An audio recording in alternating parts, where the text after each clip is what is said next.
कुछ अनुभव शब्दों से परे होते हैं। कुछ रहस्य ऐसे होते हैं जिन्हें कोई किताब नहीं कहती, परंतु एक साधक जब भीतर उतरता है तो वही रहस्य, वही अनुभव उसके भीतर स्वयं प्रकट हो जाते हैं। आज हम बात करेंगे उस अनुभव की जो आज्ञा चक्र के जागरण के बाद एक साधक की तीसरी आंख में प्रकट होता है। एक ज्योति जो न तो इस संसार की है न स्वप्न की, बल्कि एक ऐसा प्रकाश है जो आत्मा का द्वार खोल देता है। यह कोई साधारण ज्ञान नहीं, यह योगानंद परमहंस जैसे महान आत्माओं का अनुभूत सत्य है। इस वीडियो को यदि आप संपूर्णता से शांत मन और खुले हृदय से देखें तो संभव है कि आप भी इस रहस्य के द्वार तक पहुंच जाएं। और यदि यह यात्रा आपको छू जाए तो बस एक विनम्र आग्रह है, इस अनुभव को अकेला ना रखें, इसे औरों तक पहुंचने दें। वीडियो को लाइक करें और हमारे साथ इस गहराई भरी खोज में जुड़ने के लिए सब्सक्राइब करें। अब आइए उस द्वार पर चले जहां भीतर का आकाश धीरे धीरे प्रकाश से भरने लगता है। जब तुम आंखें बंद करते हो और अचानक तुम्हारे भीतर एक रोशनी चमकती है, तो वह रोशनी क्या है? वह कोई बाहर की वस्तु नहीं है, वह भीतर का आकाश है। वह रोशनी जो तुम्हें ध्यान में दिखती है, वह कोई सपना नहीं है, वह दिव्य है, वह एक संकेत है। आत्मा के द्वार खुलने का नीली, सुनहरी और सफेद रोशनी। यह क्या है? क्या यह कोई कल्पना है या फिर कोई गूढ़ रहस्य जो हजारों सालों से छिपा हुआ है? परमहंस योगानंद ने जब पहली बार अपनी आंखें बंद की थीं, तो उन्होंने कहा था, एक नीला गोला मेरे सामने तैर रहा था, जैसे ब्रह्मांड मेरी दृष्टि में समा गया हो। क्या तुमने भी कुछ ऐसा देखा है? ध्यान केवल एक प्रक्रिया नहीं है, ध्यान एक द्वार है, और जब साधक उस द्वार से भीतर जाता है तो सबसे पहले प्रकट होती है ज्योति। कोई कहता है वह नीली थी, कोई कहता है वह सोने जैसी चमकीली थी, और कोई कहता है एक सफेद प्रकाश में मैं खो गया और मैं वहीं समाप्त हो गया। आखिर यह रोशनी आती कहां से है? क्या यह आत्मा का प्रकाश है या ब्रह्मांडीय ऊर्जा का स्पंदन? इन प्रश्नों का उत्तर पाने के लिए हमें उतरना होगा अपने आज्ञा चक्र की गहराई में। यह यात्रा एक साधारण मनुष्य को एक दिव्य आत्मा में रूपांतरित कर सकती है, पर यह यात्रा केवल ज्ञान से नहीं होती, यह अनुभव से होती है। आज से हम एक ऐसी ही यात्रा पर चलेंगे जहां हर भाग में हम समझेंगे उस रोशनी का रहस्य जो ध्यान में दिखाई देती है, और वह रोशनी ही है तुम्हारी आत्मा की आवाज। तो तैयार हो जाओ, अपनी आंखें खोलने के लिए नहीं, बल्कि भीतर देखने के लिए, क्योंकि यह यात्रा बाहर की नहीं, तुम्हारे अपने भीतर की है। और जब तुम इस भीतर की ओर देखना शुरू करते हो तो पहली बार तुम्हारा ध्यान उस बिंदु पर जाता है जिसे योग की भाषा में आज्ञा चक्र कहा जाता है। यह कोई काल्पनिक स्थान नहीं है, यह तुम्हारे दोनों भौं के बीच थोड़ा भीतर, थोड़ा ऊपर स्थित वह स्थान है जहां आत्मा और चेतना का मिलन होता है। सदियों से साधक इसी बिंदु पर ध्यान केंद्रित करते आए हैं। यही वह द्वार है जहां से दिव्य दर्शन शुरू होते हैं। यहीं पहली बार वह नीली, सुनहरी या सफेद रोशनी प्रकट होती है। लेकिन यह जान लेना जरूरी है कि आज्ञा चक्र सिर्फ एक ऊर्जा केंद्र नहीं है, यह तुम्हारे भीतर छिपे ब्रह्मांडीय नेत्र का केंद्र है। उसे तीसरी आंख कहते हैं। जब तक यह तीसरी आंख बंद रहती है, तब तक तुम्हारे अनुभव बाहर ही रहते हैं, रूप, रंग, रुपया, रिश्ता पर। जब यह नेत्र खुलता है, तब पहली बार तुम उस दुनिया को देखते हो जो शब्दों से परे है।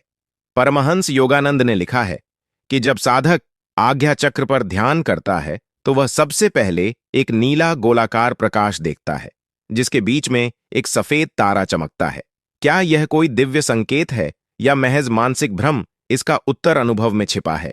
आज्ञा चक्र वह मध्य बिंदु है जहां शरीर की समस्त ऊर्जा केंद्रित हो सकती है। जब सांस, ध्यान और चेतना एक साथ इस बिंदु पर स्थिर हो जाती है, तब वह बिंदु प्रकाश में बदल जाता है।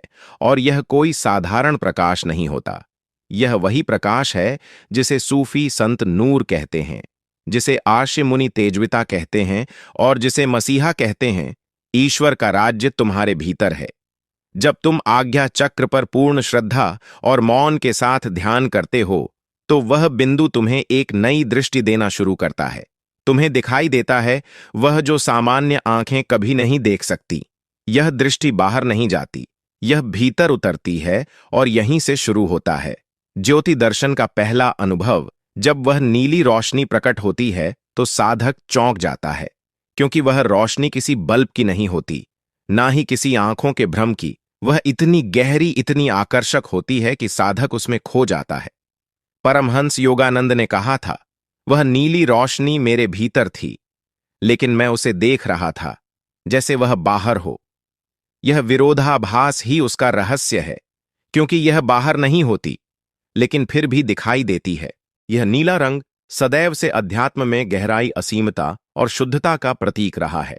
यह वही रंग है जो गगन का है। यह वही है जो कृष्ण के शरीर का वर्ण कहा गया। यह वह रंग है जो बताता है अब साधक बाहरी संसार से ऊपर उठ चुका है। जैसे जैसे ध्यान गहराता है, वह नीली रोशनी स्थिर होने लगती है। कभी वह एक गोलाकार आकृति में बदलती है, तो कभी वह तुम्हारे चारों ओर एक आभा की तरह फैल जाती है। वह केवल देखने की वस्तु नहीं है, वह अनुभव की एक अवस्था है। इस अवस्था में प्रवेश करते ही साधक का मन शांत हो जाता है। विचार रुक जाते हैं, शब्द खो जाते हैं और रह जाती है सिर्फ एक बात, मैं हूं। लेकिन यह मैं अहंकार नहीं है, यह अस्तित्व की शुद्ध चेतना है। वह नीली रोशनी एक द्वार है जिसके पार चेतना के उच्च स्तर स्थित हैं। कुछ साधक डर भी जाते हैं, क्योंकि जब यह ज्योति सामने आती है तो अहंकार कांपने लगता है। जो झूठा है वह डगमगाता है, जो सच्चा है वह स्थिर हो जाता है। और ध्यान रखना, यह नीली रोशनी सिर्फ एक मंजिल नहीं है, यह तो शुरुआत है। जब तुम इस ज्योति में डूब जाते हो, तब वह धीरे धीरे अपना केंद्र खोलती है और उस केंद्र में प्रकट होता है एक तारा, एक छोटा लेकिन बहुत ही तेजस्वी उजाला, जिसका कोई आरंभ नहीं, कोई अंत नहीं। परमहंस योगानंद ने इसी को कहा क्राइस्ट लाइट, बुद्ध ने इसे कहा धम्मा चक्कू, और भारतीय योग परंपरा में इसे कहा गया बिंदु, जहां संपूर्ण ब्रह्मांड केंद्रित है। और इस बिंदु तक पहुंचने का पहला चरण है नीली रोशनी में पूर्ण समर्पण।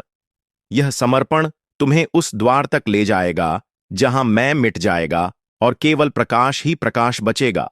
यहां से हम उस चरण में प्रवेश करेंगे जहां उस सफेद तारे और सुनहरी आभा का रहस्य खोला जाएगा जो आज्ञा चक्र में दिखाई देती है। जब वह नीली रोशनी तुम्हें पूरी तरह समेट लेती है, तो तुम्हारा मन जैसे लुप्त हो जाता है और जो कुछ बचता है वह एक निर्बाध मौन है। लेकिन उस मौन के भीतर अचानक कुछ और प्रकट होता है। एक छोटा सा तारा, सफेद चमकता हुआ बिल्कुल केंद्र में, जैसे कोई दिव्य नेत्र तुम्हें देख रहा हो। परमहंस योगानंद ने इसे दिव्य तारे का द्वार कहा है। यह कोई साधारण प्रकाश नहीं है, यह तो चेतना का केंद्र बिंदु है। वह सफेद तारा तुम्हें आकर्षित करता है, जैसे कोई स्मृति भीतर से उठ रही हो कि तुम इसी ओर से आए थे और तुम्हें यहीं लौटना है।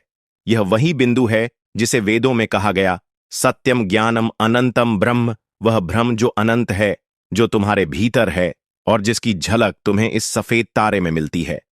लेकिन इतना ही नहीं, जैसे ही तुम्हारी चेतना इस तारे के निकट जाती है, चारों ओर एक सुनहरी आभा फैल जाती है, जैसे कोई सूर्य जन्म ले रहा हो।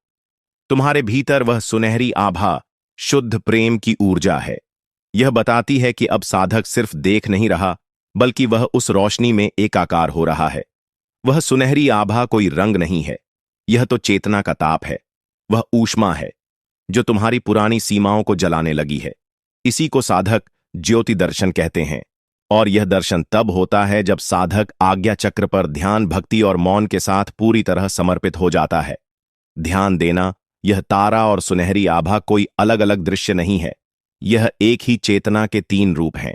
नीला विस्तार, सफेद बिंदु और सुनहरी ऊर्जा जैसे ब्रह्मा, विष्णु, महेश तीन, फिर भी एक जैसे सतरज तम, तीन गुण पर एक ही प्रकृति। ठीक वैसे ही यह ज्योति तीन रूपों में प्रकट होकर तुम्हारे भीतर छिपे ईश्वर की झलक दे जाती है। लेकिन यह दर्शन स्थिर तभी होता है जब साधक का मन भी स्थिर हो जाए, और यह स्थिरता ध्यान से नहीं आती, यह आती है पूर्ण समर्पण से, जहां मैं देख रहा हूं भी गिर जाए और बस देखना ही बच जाए। यही वह अवस्था है जहां साधक पहली बार अपने आत्मस्वरूप से साक्षात्कार करता है। अब हम आगे प्रवेश करेंगे उस आध्यात्मिक अनुभव की ओर जहां साधक को पहली बार ईश्वर का जीवन स्पंदन अनुभव होने लगता है। ध्वनि तरंग और दिव्य कंपन के रूप उस सूक्ष्म अनुभव में, जहां केवल प्रकाश नहीं बल्कि अब ध्वनि और ऊर्जा का जीवंत कंपन भी साधक अनुभव करता है। जब प्रकाश भीतर स्थिर हो जाता है, तो चेतना एक और गहराई में उतरती है। अब केवल बात पर निर्भर करता है कि साधक किस स्तर पर पहुंच गया है। जैसे जैसे ध्यान गहराता है, यह ध्वनि बाहर से भीतर खींचने लगती है, और एक समय ऐसा आता है जब वह तुम्हारी सांसों में, तुम्हारी धड़कनों में, तुम्हारे अस्तित्व की रग रग में समाहित हो जाती है। अब तुम सुनते नहीं हो, तुम ही ध्वनि बन जाते हो, और यही उस अनुभूति का प्रारंभ है जिसे योगानंद ने दिव्य करंट कहा। यह कोई बिजली नहीं है, यह चेतना की ऊर्जा है जो रीढ़ की हड्डी से उठती है और आज्ञा चक्र पर एक स्पंदन के रूप में महसूस होती है। कुछ साधक इसे एक रोशनी की तरंगों के साथ महसूस करते हैं, कुछ इसे एक कंपन या पुल्सेशन के रूप में, और कुछ इसे एक गूंजती हुई शांति के रूप में पहचानते हैं। यही वह अवस्था है जहां साधक को यह समझ आने लगता है, ईश्वर कोई व्यक्ति नहीं है, बल्कि एक स्पंदन है, एक चेतन धारा है, एक कंपन है जो निरंतर है, जिसे केवल अनुभव किया जा सकता है। और जब यह कंपन पूर्णता को छूता है, तब साधक एक ऐसी स्थिति में पहुंचता है जहां वह स्वयं को शरीर से परे, मन से परे और नाम रूप से परे अनुभव करता है। वहीं से आत्मा का नया सफर शुरू होता है। अब साधक उस क्षण में प्रवेश करता है जहां वह केवल एक देखता नहीं, सुनता नहीं, बल्कि पूर्णता को जीने लगता है। वह अब अपने भीतर उस चेतना का अनुभव करता है जो न सीमाओं में बंधी है, न नाम में, न आकार में। वह अनुभव करता है, मैं शरीर नहीं हूं, मैं मन नहीं हूं, मैं विचार नहीं हूं, मैं समय नहीं हूं, मैं तो वह हूं जो इन सब से परे है। यह अवस्था जहां साधक स्वयं को ब्रह्मांड से जुड़ा पाता है, उसे कहते हैं ब्रह्मांडीय चेतना का स्पर्श। यह कोई कल्पना नहीं है, यह कोई धारणा नहीं है, यह एक जीवंत अनुभव है जिसमें साधक को लगता है जैसे वह हर वृक्ष में है, हर पत्थर में, हर चिड़िया की उड़ान में, हर ध्वनि, हर मौन में। वह स्वयं को किसी एक शरीर में सीमित नहीं देखता, बल्कि उसे लगता है जैसे पूरी सृष्टि ही उसका शरीर बन गई हो। और तब वह जो पहले मैं था, अब हम बन जाता है, फिर हम भी मिट जाता है, और केवल एक ही शेष रहता है, वही एक जो शुद्ध चेतना है, वही एक जो आज्ञा चक्र का अंतिम द्वार है। पर यह द्वार केवल देखकर नहीं खुलता, यह केवल सुनकर नहीं खुलता, यह केवल ज्ञान से भी नहीं खुलता, यह केवल पूर्ण समर्पण से खुलता है। जब तुम यह स्वीकार कर लो कि मैं कुछ भी नहीं जानता, जब तुम उस अहंकार को छोड़ दो जो जानने का दावा करता है, तब यह द्वार अपने आप खुल जाता है। और जब यह खुलता है तो तुम पाते हो कि जो बाहर था वह भीतर था, जो खोज रहे थे वही तुम थे। यह कोई साधारण स्थिति नहीं होती, यह उस समाधि की भूमिका है जिसे योगानंद ने सुपर कॉन्शियस स्टेट कहा। यह वह बिंदु है जहां साधक केवल भक्त नहीं रहता, बल्कि वह खुद भक्ति का स्रोत बन जाता है। अब वह केवल प्रेम नहीं करता, वह प्रेम ही बन जाता है। अब वह केवल ध्यान नहीं करता, वह ध्यान ही बन जाता है। अब वह केवल ईश्वर को नहीं देखता, वह स्वयं में ईश्वर को अनुभव करता है। और अब हम उस गहराई में उतरेंगे जहां साधक समाधि की प्रथम झलक को अनुभव करता है, जहां अस्तित्व और आत्मा के बीच का पर्दा धुंधला हो जाता है और परम शांति की पहली सांस भीतर उतरती है। यह कोई सांस नहीं होती जो नाक से भीतर जाए और बाहर निकले, यह वो सांस होती है जो आत्मा में घुल जाती है, और तुम यह भी भूल जाते हो कि तुम सांस ले रहे हो। अब साधक उस सीमा पर खड़ा है जहां मन और आत्मा के बीच की दीवार धीरे धीरे पिघलने लगती है, जहां विचार जो हर पल एक धारा की तरह बहते थे अब शांत हो जाते हैं, जैसे किसी झील का पानी पूरी तरह स्थिर हो गया हो। अब कोई उठाव नहीं, कोई गिरावट नहीं, कोई हलचल नहीं, बस मौन है, और उस मौन में एक नई दुनिया की झलक है। यह वही झलक है जिसे योगानंद ने समाधि की प्रथम अवस्था कहा। यह अवस्था साधक को बताती है कि चेतना सीमित नहीं है, यह शरीर की सीमाओं से परे एक खुला आकाश है। और जब यह पहली झलक मिलती है तो भीतर एक कंपन उठता है, ना भय का, ना आनंद का, बल्कि एक ऐसी उपस्थिति का जो अनंत है। इस अवस्था में तुम्हारा शरीर तुम्हें पराया लगता है, मानो कोई दूसरा है जो बैठा है, पर तुम वो नहीं हो। तुम उसे बाहर से देख रहे हो, बिना आंखों के तुम उसे महसूस कर रहे हो, बिना स्पर्श के तुम एक ऐसे बिंदु पर पहुंच चुके हो जहां दृष्टा और दृश्य एक हो गए हैं, जहां अनुभव और अनुभवकर्ता अलग नहीं रह गए हैं। और यह सब शुरू होता है आज्ञा चक्र से, क्योंकि आज्ञा चक्र ही वह पुल है जो तुम्हें शरीर से सुपर कॉन्शियस अवस्था तक ले जाता है। पर यह पुल शब्दों से नहीं बनता, यह केवल अनुभव से बनता है। हर ध्यान, हर मौन, हर पल की एकाग्रता एक एक ईंट की तरह इस पुल को बनाते हैं, और जब वह पुल पूरा हो जाता है तब तुम उस पार उतरते हो, और उस पार कोई मैं नहीं होता, बस एक उजास होता है, एक रोशनी जिसमें सब कुछ समा जाता है। यह अनुभव कुछ क्षण का होता है, पर वह क्षण ही जीवन का केंद्र बन जाता है। अब जो लौटता है वह वही व्यक्ति नहीं होता जो गया था, क्योंकि अब वह जान चुका होता है। जीवन केवल सांसों का नाम नहीं, नाम और रूपों का नाम नहीं, बल्कि यह एक दिव्य लीला है जिसका केंद्र बिंदु मैं नहीं, ईश्वर है। अब हम गहराई से उतरेंगे उस अवस्था की ओर जहां समाधि केवल अनुभव नहीं बल्कि स्थायी चेतना की स्थिति बन जाती है, जहां से वापसी नहीं होती बल्कि जीवन की एक नई दिशा प्रारंभ होती है। और यह नई दिशा कोई भौगोलिक दिशा नहीं होती, यह भीतर की दिशा होती है, एक ऐसा पथ जो किसी नक्शे में नहीं मिलता, जो केवल आत्मा के कंपन में लिखा होता है। अब साधक उस अवस्था में है जहां जीवन और मृत्यु एक जैसे प्रतीत होते हैं। न उसे किसी चीज से डर लगता है, न किसी चीज की चाह बाकी रहती है। वह केवल वर्तमान में जीता है, एकदम पूर्ण होकर, एकदम सजग होकर। अब हर सांस, हर दृष्टि, हर मौन ध्यान बन गया है। जब साधक समाधि की स्थिर अवस्था में प्रवेश करता है तो अब यह कोई चमत्कार नहीं रह जाता, यह उनका स्वभाव संघर्ष नहीं, एक लीला है। अब वह किसी चीज को पकड़ना नहीं चाहता, बल्कि सब कुछ बहने देता है, और इस बहाव में उसे कोई डर नहीं, कोई चिंता नहीं, क्योंकि उसने अब वह अमृत छक लिया है जो आत्मा के गहराई में छुपा था और जिसे जागृत आज्ञा चक्र ने प्रकट किया। और अब हम प्रवेश करेंगे उस अंतरतम रहस्य की ओर जहां साधक की चेतना ब्रह्म के साथ पूर्णतः विलीन हो जाती है, जहां न प्रकाश न अंधकार, बस केवल अस्तित्व की निशब्द ध्वनि शेष रहती है। यह वह अवस्था होती है जहां साधक स्वयं को किसी रूप में नहीं देखता, वह केवल अस्तित्व को देखता है जो किसी नाम रूप या आकार से परे होता है। अब वह जानता है कि वह एक व्यक्ति नहीं बल्कि कृपा की धारा है, वह एक लहर नहीं बल्कि सागर है। यह अवस्था साधक को बताती है कि जो कुछ भी दिखाई देता है वह केवल छाया है, एक भ्रम, एक दृश्य खेल।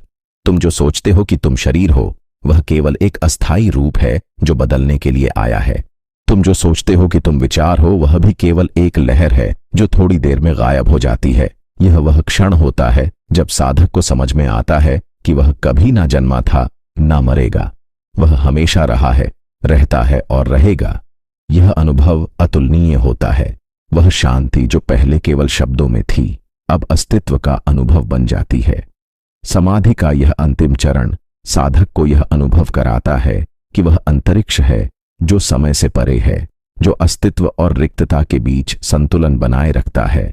वह यह समझता है कि वह निर्विकल्प है, न समय से बंधा हुआ न स्थान से, वह केवल है, सचेतन रूप में हर एक चीज में समाहित। अब वह सब देखता है, हर एक ध्वनि को सुनता है, हर एक विचार को अनुभव करता है, लेकिन वह उनसे अलग है। वह साक्षी बन जाता है, न कि सहभागी। यह वह क्षण होता है जहां सब कुछ समझ में आता है, लेकिन समझने का कोई भी प्रयास कहीं नहीं होता। साधक अब देखता है कि यह जो भी था, यह जो कुछ भी होने का अनुभव था, वह केवल एक सपना था। अब कोई भय नहीं, कोई संकोच नहीं। वह आत्म साक्षात्कार के साथ पूर्ण रूप से विलीन हो जाता है। यह अवस्था निर्वाण का परिचायक होती है, जहां आत्मा परमात्मा से पूर्ण रूप से एक हो जाती है। यह अंतिम ध्यान है जहां साधक केवल वह अनुभव करता है जो उसके भीतर का ब्रह्म है। अब हम अंतिम चरण की ओर बढ़ेंगे जहां साधक को आध्यात्मिक मुक्ति मिलती है और वह इस जीवन और मृत्यु के चक्र से स्वतंत्र हो जाता है।